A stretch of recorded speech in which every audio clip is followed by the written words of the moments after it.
Alhamdulillahi wa kafa, wassalatu wassalamu ala nabiyil mustafa wa ala alihi wa ashabihi wa man tamassaku bil huda. Amma ba'du, fa inna asdaqal hadithi kitabullah wa khairal huda huda Muhammadin sallallahu alaihi wasallam wa syarrul umuri muhdatsatuha fa inna kulla muhdatsatin fid dini bid'ah wa kulla bid'atin dhalalah wa kulla dhalalatin finnar. Ayyuhal ikhwah rahimani wa rahimakumullah. Puji syukur tiada henti kita aturkan kepada Allah Subhanahu wa taala yang telah menganugerahi kita kesempatan, yang telah menganugerahi kita kekuatan terlebih iman dan Islam, sehingga sampai detik ini kita masih diberikan oleh Allah Tabaraka wa Ta'ala kesempatan untuk menghadiri taman di antara taman-taman surga, yakni majelis ilmu. Yang kata Al-Imam Ibnu Jauzi rahimallahu ta'ala, ketika engkau meminta kepada Allah Subhanahu wa ta'ala jalan menuju ke surga, maka hendaknya kalian menempuh jalan untuk berthalabul ilmi. Karena kata Rasulullah sallallahu alaihi wasallam, "Man salaka tariqan yaltamisu fihi ilman, sahalallahu lahu bihi tariqan ilal jannah."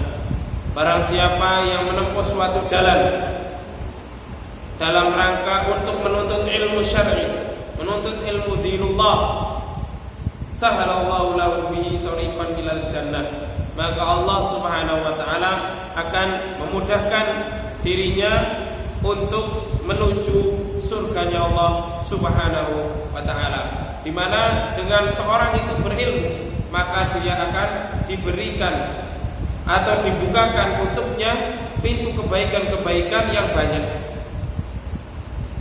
Dan pintu kebaikan-kebaikan yang banyak itu, kata Rasulullah sallallahu alaihi wasallam, albir yahdi ilal jannah. Kebaikan itu bisa mengantarkan seorang menuju kepada surganya Allah Subhanahu wa ta'ala. Oleh karena itu, marilah kita senantiasa bersemangat dalam berthalabul ilmi, bersemangat untuk belajar, bersemangat untuk mencari ilmu Allah Subhanahu wa ta'ala dalam rangka untuk menggapai keridhaan sisi Allah Subhanahu wa ta'ala. Kalau orang itu sudah cinta dengan ilmu, maka ketika dia itu sehari saja tidak belajar, maka dia itu akan terasa rindu. Dirinya itu akan rindu kapan belajar itu akan dimulai lagi. Nah, ini bentuk ketika seorang itu sudah, dia itu ada rasa cinta dalam dirinya dengan ilmu agama Allah Subhanahu wa ta'ala ini. Semoga Allah Subhanahu wa ta'ala menjadikan kita termasuk orang-orang yang cinta kepada ilmu. Ayyuhal ikhwah rahimani wa rahimakumullah. Pada pembahasan kita kali ini,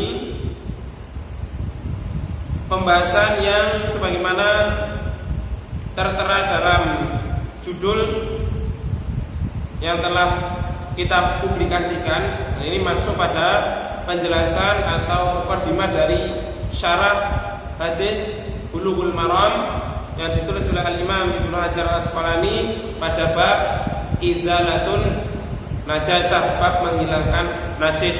Nah, pada pembahasan kali ini adalah ketika ada seorang itu yang ragu apakah dirinya atau pakaiannya terkena najis, dan ini biasanya terjadi atau menimpa kepada seorang yang memang terkadang dalam dirinya itu terlalu ada sifat was-was, sehingga dia terwas-wasi dalam dirinya, apakah dalam diri saya ada najis ataukah pakaian saya terkena najis. Maka kasus seperti ini harus kita sikapi dan harus kita bisa menentukan langkah hukumnya itu bagaimana. Karena kita ketahui bahasanya was-was itu datangnya dari setan. Was-was itu datangnya dari setan, sebagaimana Allah Subhanahu wa taala memerintahkan kita untuk berlindung kepada Allah Subhanahu wa taala dari gangguan setan.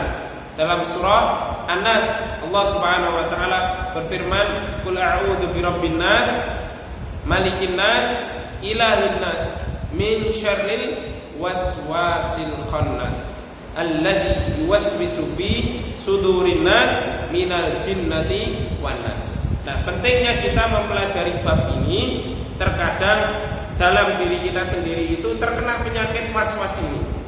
Atau ketika kita dihadapkan sebuah permasalahan, ada seorang yang sedang mengalami kasus seperti itu, maka insya Allah kita akan bisa memberikan solusi dan memberikan jawaban atas problem yang dialami oleh orang tersebut. Karena hal semacam ini banyak sekali kita jumpai. Bahkan sampai terkadang orang itu sampai menghabiskan air hanya untuk bersuci. Dan ini pernah kita jumpai sendiri. Ada sebagian orang yang pernah kita ruqyah terkena kasus seperti itu. Seakan-akan dirinya ini masih kotor, sampai air itu kalau dia mandi atau kalau dia habis buang air kecil atau buang air besar, maka dia itu menghabiskan air. Sampai terkadang derajatnya air satu bak mandi itu habis, terkadang sampai seperti itu. Dia di kamar mandi sampai berjam-jam. Karena apa? Karena didasari dari perasaan was-was. Jangan-jangan masih belum bersih, jangan-jangan masih belum suci. Nah, inilah pentingnya kita mempelajari permasalahan ini. Nah, jadi di sini disebutkan man syakka fi taharati syai'in aw najasatihi bana 'alal asli fa in kana fil asli tahiran baqiya 'ala taharatihi wa in kana fil asli najasan baqiya 'ala najasatihi wa huwa madhabu jumhur al-Hanafiyyah wasy-Syafi'iyyah wal Hanabilah wa dzalika li anna thabit bil yaqin la yazulu bisyak. Man syakka, barang siapa yang dia itu ragu fi taharati syai'in, dalam kesucian segala sesuatu. Jadi ketika dalam diri kita atau dalam diri seseorang itu ada sebuah keraguan tentang status apakah ini suci au najasati atau najis.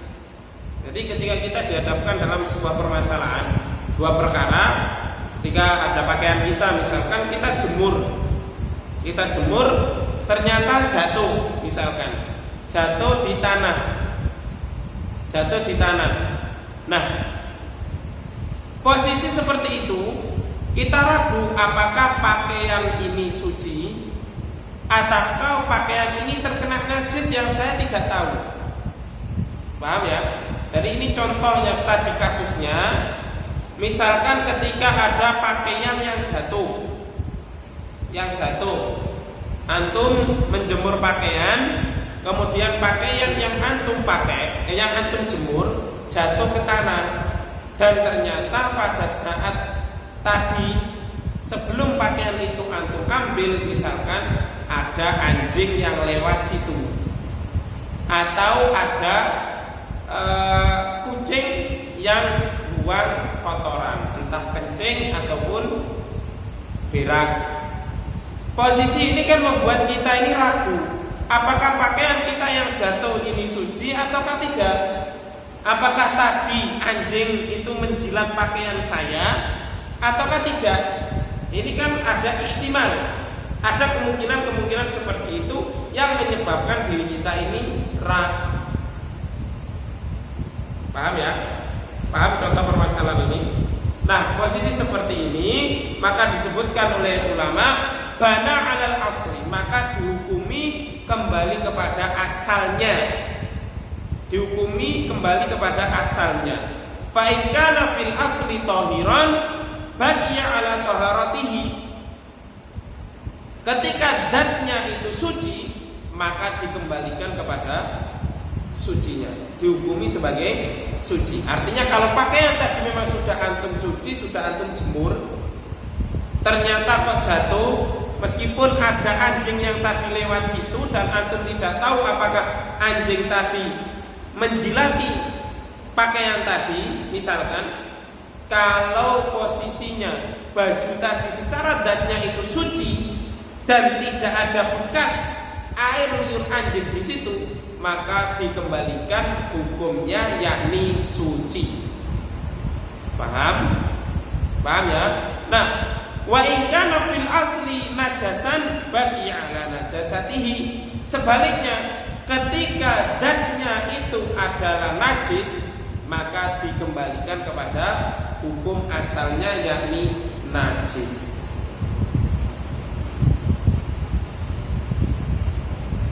Jadi misalkan ada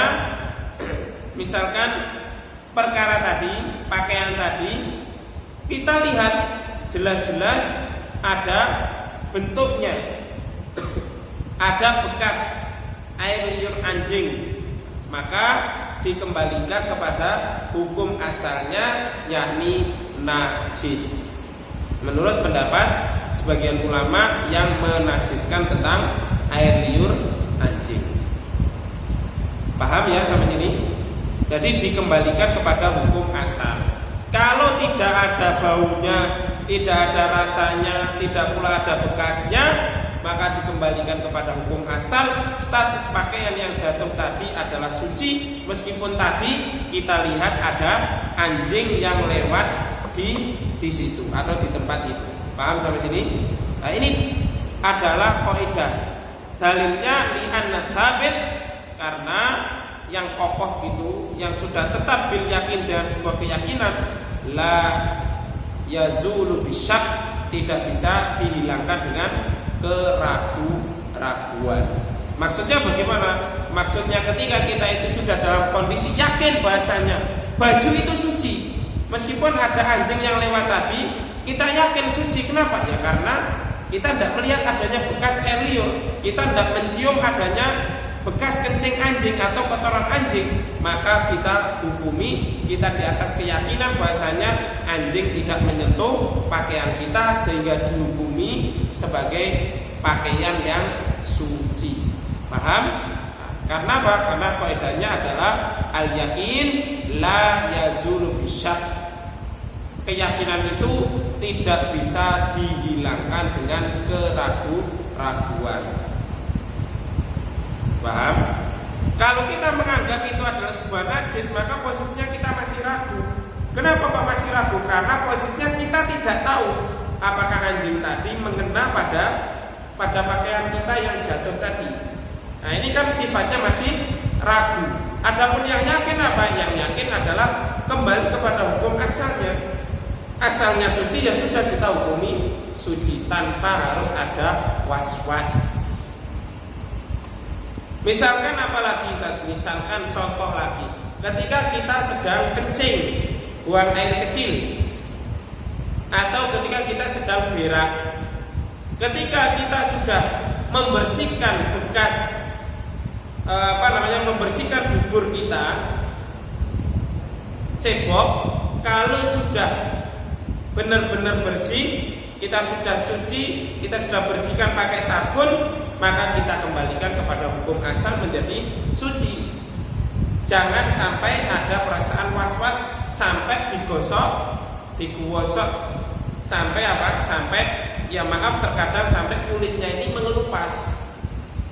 Kenapa ya? Karena saking ada rasa kekhawatiran tadi, sifat was-was tadi, sehingga kulitnya itu digosok pakai sabun, sehingga sampai apa? Sampai kulitnya mengelupas atau sampai merah.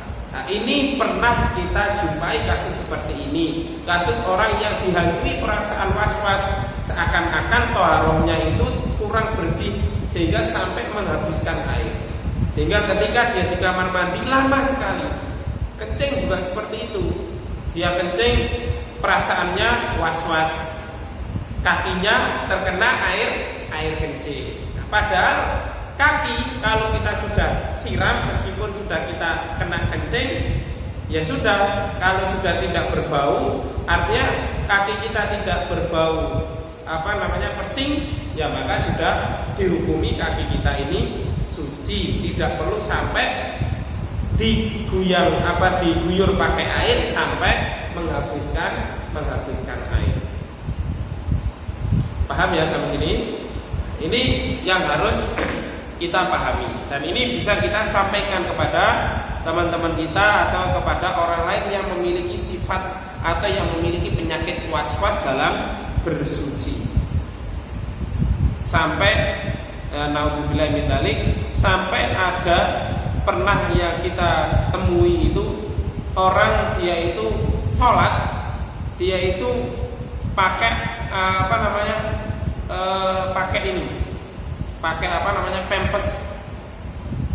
pakai pempes. Padahal dia normal, pipisnya tidak masalah. Beda lagi kalau orang terkena penyakit dalam bahasa kita itu penyakit anyang-anyangan. Anyang-anyangan itu kan sering kencing, itu kan penyakit. Nah itu insya Allah dimaafkan oleh Allah Subhanahu Wa Taala, karena posisinya dia sakit. Ini orang tidak sakit, tapi karena perasaan was-wasnya menganggap nanti jangan-jangan masih ada yang menetes, sehingga dia sholat itu pakai pempes.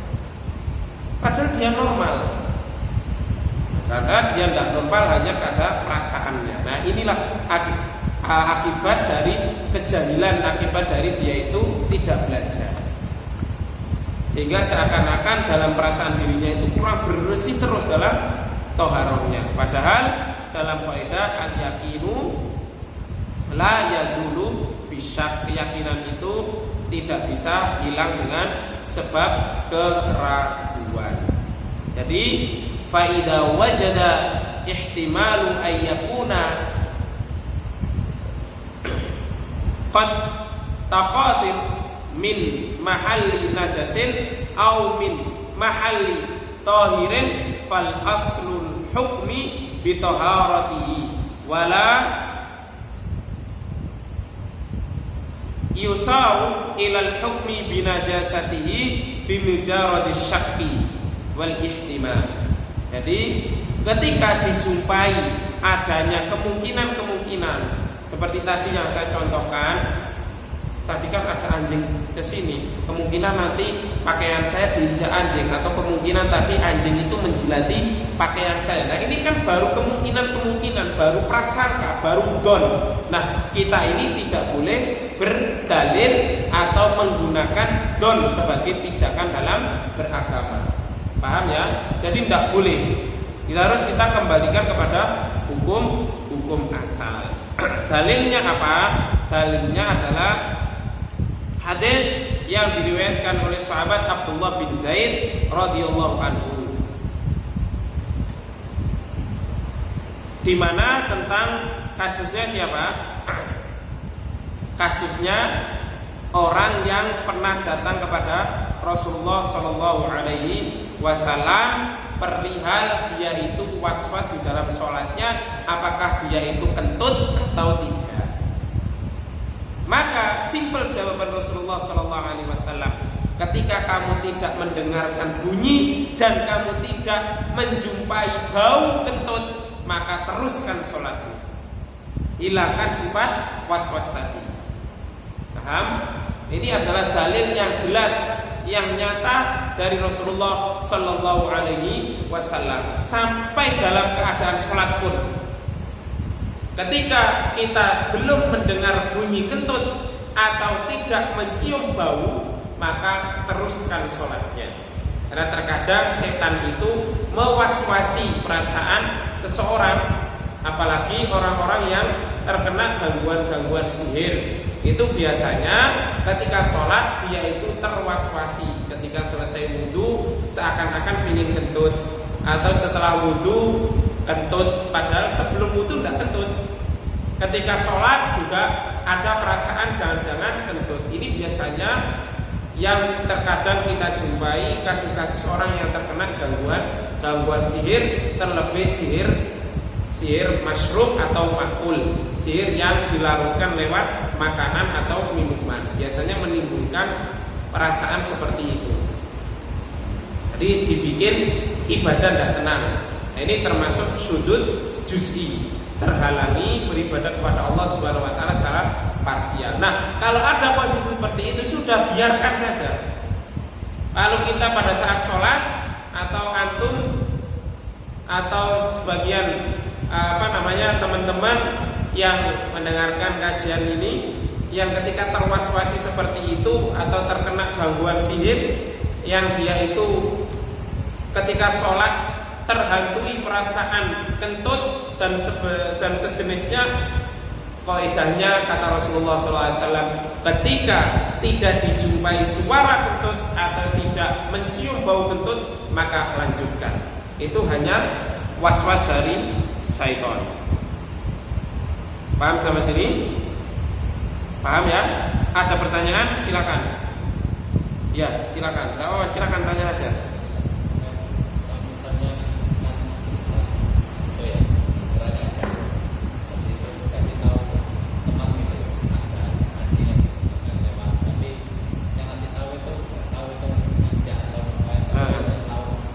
Nah, itu kan berarti kemungkinan. Nah, berarti dikembalikan kepada hukum asal, suci, tidak usah. Meskipun tadi teman antum bilang tadi ada anjing yang lewat situ, tapi entah anjing itu menginjak atau menjilati pakaianmu, tidak tahu. Nah, itu kan berarti kemungkinan. Nah, kalau kemungkinan tidak usah dihiraukan, kerjakan yang yakin, tinggalkan yang ragu. Dak ma yari buka ila mala yari buka, kata Rasulullah SAW.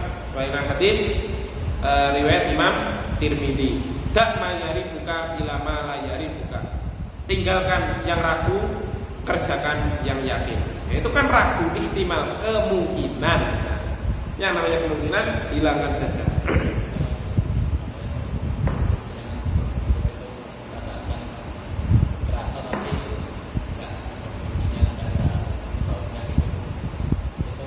Maksudnya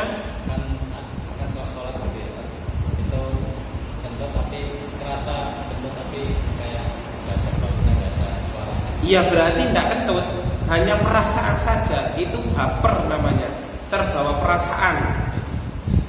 Pokoknya kaidahnya Rasulullah SAW itu ketika mendengar bunyi atau mencium bau, karena biasanya kalau terdengar suara biasanya tidak berbau. Tapi kalau tidak ada suaranya biasanya mulek atau bau. Jadi konsepnya Rasulullah SAW itu sederhana. Kalau tidak mendengar kalau tidak mendengar suara, yang mencium bau.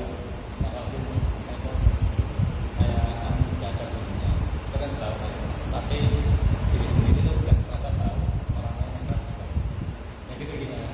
Ya tetap dihukumi. Soalnya antum telah memberikan racun kepada yang lain, kan gitu. Ya jelas batal lah. Tapi insya Allah antum akan merasakan bau ketika sholat.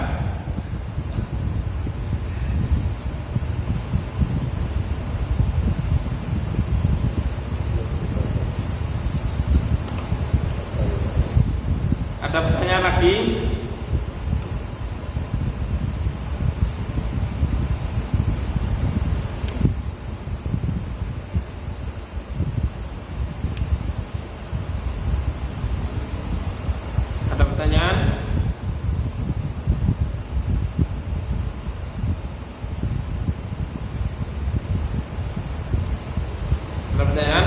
Nah, hal yang semacam ini juga bisa kita terapkan dengan tempat-tempat yang kita pakai untuk ibadah atau benda-benda yang lain. Misalkan masjid atau tanah. Ketika dalam perasaan kita itu ada sebuah keraguan, apakah tanah tersebut atau masjid ini terkena najis atau tidak, maka dikembalikan kepada hukum asal. Jadi misalkan kalau di sini kan ada anak-anak TPQ Al-Qolam, kemudian misalkan ada yang kencing, misalkan karena dia itu nangis waktu sholat, nangis dia tidak mau batalkan karena bisa jadi takut sama Mas Daus, takut kan, misalkan anak kecil takut, wah karena jangan-jangan nanti saya dimarahi sama Mas Daus. Akhirnya dia ngempet gitu loh.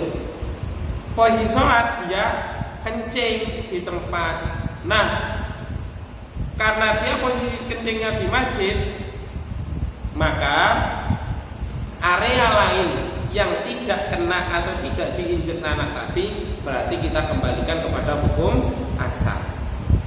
Jangan kemudian dibawa ke yang lainnya. Artinya, loh tadi anak itu kencing kan, dia langsung lari ke kamar mandi gitu loh. Nggak tahu larinya lewat mana, atau lewat sini dulu depan baru kemudian muter ke belakang atau langsung ke belakang. Nah ini kan perasaan was-was. Jadi mafhumnya kalau muter pasti ke belakang, ya kan, mundur ke belakang langsung ke kamar mandi. Tidak mungkin ke depan dulu melewati takbir baru muter ke kamar mandi. Jadi hal ini, kaidah ini berlaku juga dalam benda atau tempat, tidak hanya pada pakaian atau pada diri kita. Paham ya? Jadi tempat, benda kita kembalikan kepada hukum suci apabila kita ragu terkena najis. Nah, termasuk juga ada pertanyaan yang kemarin sempat masuk lewat YouTube-nya Al-Qolam, bagaimana ketika ada sebuah minuman yang minuman tersebut entah kena kotoran cicak apa tidak, bagaimana hukumnya?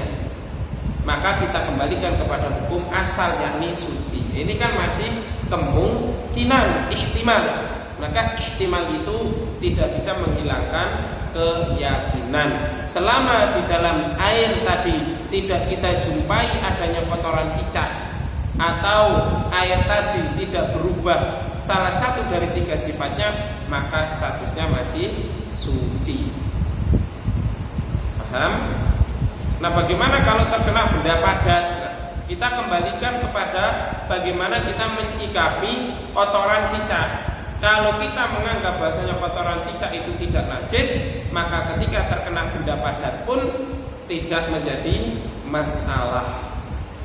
Tapi kalau kita menganggap bahasanya kotoran cicak itu najis, maka benda yang terkena kotoran tadi harus kita cuci. Atau kalau makanan yang terkena, misalkan roti terkena kotoran cicak, maka roti yang terkena bagian kotoran cicak tadi yang kita buang, selebihnya kita makan. Ini sebagaimana nanti insya Allah akan kita lewati pada hadis, bahasanya ada semacam kalau sekarang itu semacam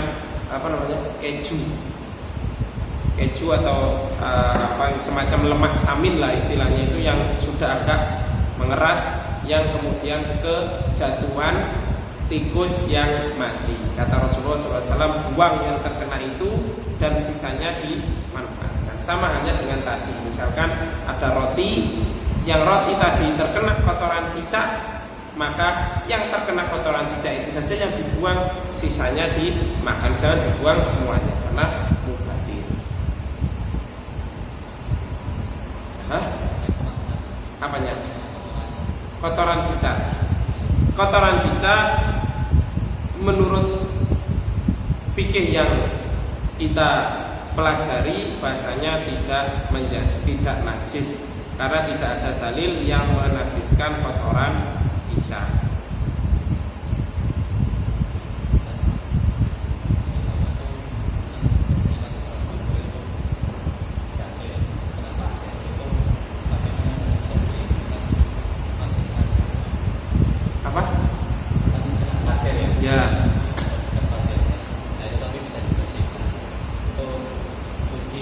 Pasirnya kan tidak najis. Tanah itu kan justru malah bisa dipakai untuk media bersuci, mana mungkin najis. Ada apa ya? Lumpur.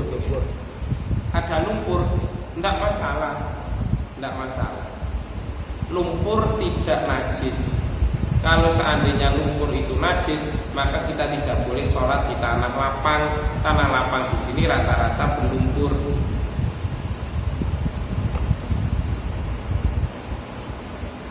Kalau lumpur itu najis, antum juga tidak akan boleh pakai cobek, karena cobek itu bahan dasarnya dari tanah lumpur. Tahu cobek? Cobek, cowek. Nah itu kan dari tanah lumpur. Jadi dikembalikan kepada hukum asal. Kalau tidak ada dalil yang menajiskannya, maka dikembalikan kepada hukum asal, yakni suci. Baik, mungkin sampai sini dulu yang dapat kita sampaikan. Wallahu ta'ala alam bisawab. In uridu illal islah ma istata'tu wa ma taufiqi illa billah. Alaihi tawakkaltu wa ilaihi unib. Subhanakallahumma wa bihamdika asyhadu an la ilaha illa anta astaghfiruka wa atubu ilaik. Wassalamualaikum warahmatullahi wabarakatuh.